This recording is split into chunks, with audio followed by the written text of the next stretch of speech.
A teraz powitajmy proszę. Now please welcome Mr. David Briggs, dyrektor zarządzający CEO of the Velux Group.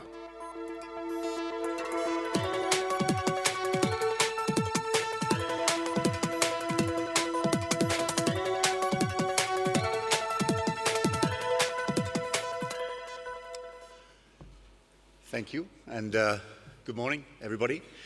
My name is David Briggs. I'm the CEO of the Velux Group, and I'd like to start by breaking the unwritten rules of this wonderful conference, and I'd like to show you an advert, if that's okay, if somebody can put it on the screen. In 160 seconds, you will decide how this story ends. This is a story about us, the indoor generation. A generation that spends 90% of its life indoors. It all started the day we left nature behind. We filled our homes with lovely things and all the stuff we wanted. Our homes became places you would never want to leave. Artificial light replaced daylight, and we built our houses so that nothing could escape. We cooked and showered, breathed and played, slept and sweated. But we had closed ourselves in to a point where nothing could get out.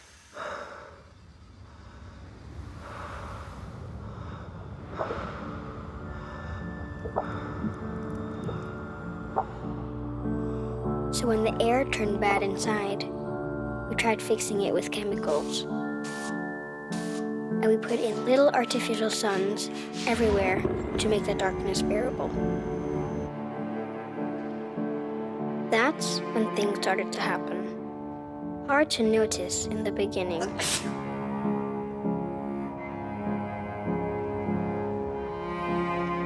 Some needed help to sleep, to breathe, to not itch. Many of us even started to feel sad. So we turned on happy lamps to make the sadness go away.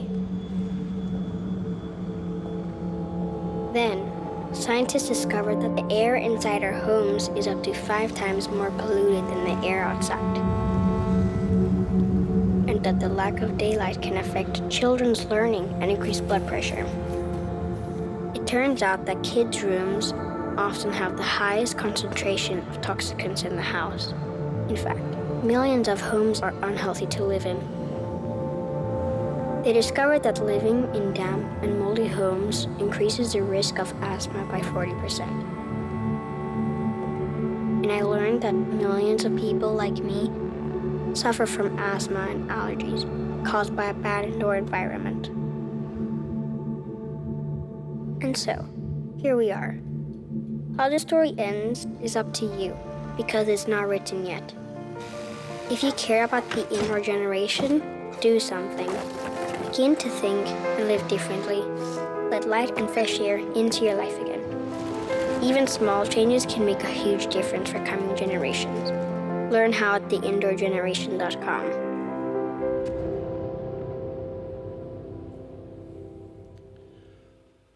Well, thank you. Thank you. As you've noticed, that's not a typical advert telling that our roof windows are better than anybody else's roof windows. It's a film actually that is about an issue which affects everybody in this room. And our marketing team are very proud because it's won a lot of awards. As CEO of Velux, actually, I'm, however, proud of something different. I'm proud of the fact that our marketing team felt empowered to make and deliver such a film. And I believe that they felt that possibility because they work in a company that has a clear purpose. A purpose which is bigger than just selling products. And so the theme that I would like to address today is mainly about purpose. Many of the world's great companies started out with a purpose. A wish to change something, a wish to make people's lives better, a wish to do something better. And all of these factors contributed to the establishment of Velux. Our purpose has always been about creating products that are useful to society, and our vision is about giving people healthy places to live. I believe that's a commendable purpose, but I also believe that our purpose needs to be something, and is something, broader. I actually believe that the purpose of a private company like Velux needs to strongly contribute to our society. So if you'll allow me to take a step back for a moment from roof windows and from healthy living environments, I'd like to talk about that. In today's very uncertain world, I believe we cannot rely on governments alone to address the world's significant challenges. States seem increasingly paralyzed in the face of some of the greatest challenges of our time, such as how to achieve truly sustainable development and how to combat climate change. Actually, you will know that the latest report by the IPCC says that we're very far from reaching our goal of limiting global warming to 1.5 degrees. You know that, but what is more interesting for me is that it also emphasizes the fact that we cannot wait for governments and for legislation to solve these issues. Rather, it states that we must all take the initiative as individuals. There's also good news. With the UN Sustainable Development Goals, or SDGs, we now, for the first time, have a global set of goals and a global language for creating a better and more sustainable world. And we all have a responsibility for making sure that the UN SDGs become more than just a shared language. We need to turn these goals into concrete action. So with political will on some of these issues apparently weakening, and political leaders sometimes unwilling to lead, then private companies need to step up to make a positive impact. And that's what I'd like to talk about.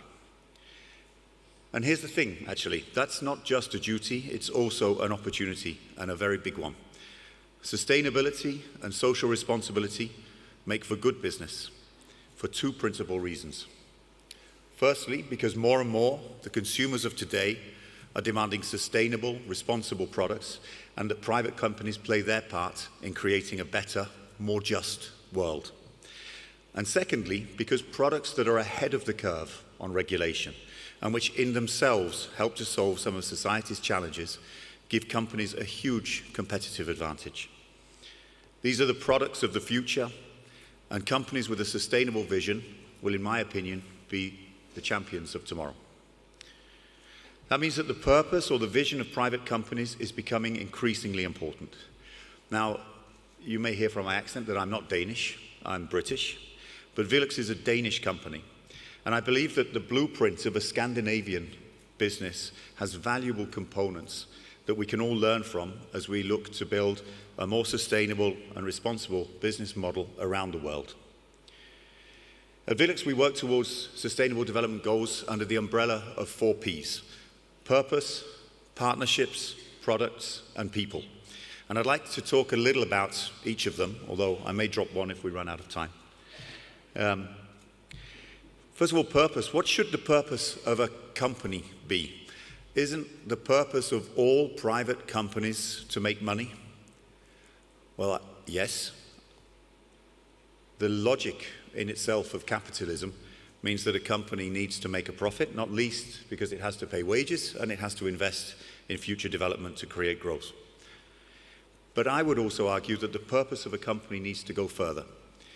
All companies should be asking themselves how their purpose contributes to the sustainable development of our society. Scandinavian businesses tend to have a very keen focus on this. And our purpose at Velux is not to make the best roof windows, although I actually can promise you that we do make the best roof windows. But no, actually, our purpose, laid out by our founder in 1965, way before people talked of sustainable development or company mission statements or anything of that nature, was to be a model company. My contract as CEO of Velux says that my job is to run a model company. That's all. And that goal basically says that first we need to create products that are useful to society. And that second, we should treat our customers, our suppliers, our employees, and our shareholders better than most other companies. The Scandinavian business model also focuses on giving back to society, and often this is achieved through governance structures. Like many Scandinavian companies, Velux is actually owned by a philanthropic or charitable foundation and a family. Foundation ownership ensures sustainable long-term thinking and social responsibility. In our case, it ensures that a significant proportion of our profits are returned to society. Our foundation, our owners, are charged with distributing our profits. And in 2017, our foundations donated 168 million euros to charitable, educational, and social causes around the world, including here in Poland. Why did the family that created and owns our company decide to form a charitable foundation and to give back the vast majority of our company's profits each year to society? Well, it starts by the fact, as our founder said, you can only eat so much steak. He felt that once he had enough, he had enough. And he felt strongly that in the end, companies are not only supported by the people who buy their products, they are also supported by the societies in which they operate. So they also have a duty to give back to those societies. And with more and more wealth accumulating in a few hands and inequality on the rise again, perhaps this model is something to ponder on as we reflect on how companies can do their part in redistributing profits in a way that helps redress this imbalance. Here in Poland, we recently unveiled a new Velux Foundation program called the European Vocational Education and Training Initiative. The program will run for 10 years, and approximately 4.5 million euros will be allocated for Poland in the first year alone. With its focus on vocational training in the Polish workforce, the initiative not only demonstrates the long-term commitment of the Velux Foundations and Velux as a business to this country, but it also helps to foster expertise in the communities where we recruit our employees. It's a win-win, a virtuous circle. And that's the beauty of enterprise. It's not a zero-sum game. There doesn't always need to be a loser. Done right, enterprise benefits everybody. And what do you need if you want more win-wins? Well, you need partnerships. UN SDG number 17 concerns partnerships, and I think that this is actually the glue that holds together the other 16 Sustainable Development Goals. Because we can only create a more sustainable world if we work together across industries, across the public and the private sectors, across educational institutions, across national boundaries, and not least, across generations. I'm really pleased to see so many young people here today, and because you're the leaders, you're the custodians of this world in the future, and it makes your input and your influence absolutely vital today. If we are going to get things right, my generation has to listen to what your generation has to say. In short, we need to be partners. Now, the Scandinavian business model has something to say about partnership too. I think that I want my business to do as well as any other business leader. And corporate goals in the Scandinavian countries are every bit as ambitious as they are anywhere else in the world. But there's a difference. There is, I think, in Scandinavia, a greater focus on teamwork, on collaboration, and on partnerships. I believe this comes from Scandinavia's law of Janta, and you can Google that. But I won't get bogged down in too much detail, but basically, the law of Janta says that the success of the team is more important than the success of any one individual, hence the focus on partnership. Partnership is also a mindset. It means entering into cooperation with the interests of both parties at heart. In Velux, we have a principle that local companies should be run by local managers, and this has always been the case for us here in Poland. We've been operating for 28 years, and between Velux and our sister companies, we have over 4,800 people working for us here in Poland. We've established very mutually beneficial partnerships with many local Polish providers. More than 100 Polish partners supply our factories, not just here in Poland, but actually across the world. And above all, I would say that our presence here in Poland is in itself a partnership. It's a partnership with Poland and with the Polish people. Poland provides us with a fantastic environment for our business, and in fact, one of the reasons we are so involved here is because of the highly skilled workforce and the tradition of Polish engineering. At the same time, we bring investment to the country. We contribute significant tax revenues, and we try to be integral partners of the society and the communities in which we are active. We are not originally a Polish company, but we contribute, and we want to contribute as much as we can to Polish society. We do not expect to be treated as second-class corporate citizens, and we hope that foreign investors and contributors such as us are both welcomed and appreciated now and in the future.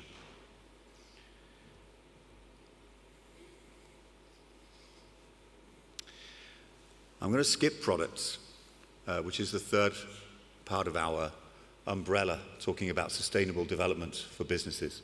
And I'm going to talk about people. A vital component of the Scandinavian business model is its focus on employees. Like anybody else, we know in our business that in order to recruit and hang on to the best people, they must have opportunities. Actually, on this issue also, our founder was ahead of the time. In 1958, he started what we still call to this day the process of annual reviews. It means that every single employee discusses his or her own expectations, results, concerns, remuneration, and future opportunities with his or her manager every year. We also have a very flat organizational structure. And there's a lot of talk about flat organizational structures nowadays, and it's something that is very well established in the Scandinavian model of business. But what does it mean in practice? For Velux, basically it means involving employees on all levels, giving them responsibility and a high level of independence. It also means that, for example, whenever possible, my door as CEO, my door either physical or virtual, is open for anyone in the business to raise their concerns or to bring their ideas. The time I spend talking to our employees is amongst the most fruitful and most inspiring elements of my job as CEO of Velux. One more thing that the Scandinavian business model does very well, relating to people. It's about work-life balance. We believe that if you want employees to work well and to work efficiently, they need to be able to run their home lives too. In Denmark, for example, 71% of women are engaged in the labor market, and that's made possible in part by the fact that Scandinavian companies tend to be sensitive to the needs of parents. Working schedules for us are very flexible, and we make absolute use of modern communication tools to ensure that both mothers and fathers can deliver on their family and their professional commitments. This generally, although it's a lack of control, leads to greater productivity. We also favor and focus very strongly on mutual respect. Respect for employees of all categories across the business. It's a value for Velux. It's something that's deeply entrenched in our business. And when I look around and when I watch the TV, when I listen to politicians, when I go home to my family and talk about Brexit, I think that mutual respect across society is something that we could all perhaps do a little bit more with. So to conclude, I'd like to say that companies cannot be successful in the long run without being sustainable, but companies need to be responsible too. And when it comes to global challenges, they need to play their role and to do it proactively and actively. We need to continuously challenge ourselves. Are we doing enough, and are we doing the right things? Today, that's the added responsibility you get with being a company in the modern world. It's also what consumers expect, and funnily enough, it's the best way to ensure that your business will thrive in the future. It's been an honor to speak with you today. Thank you very much indeed.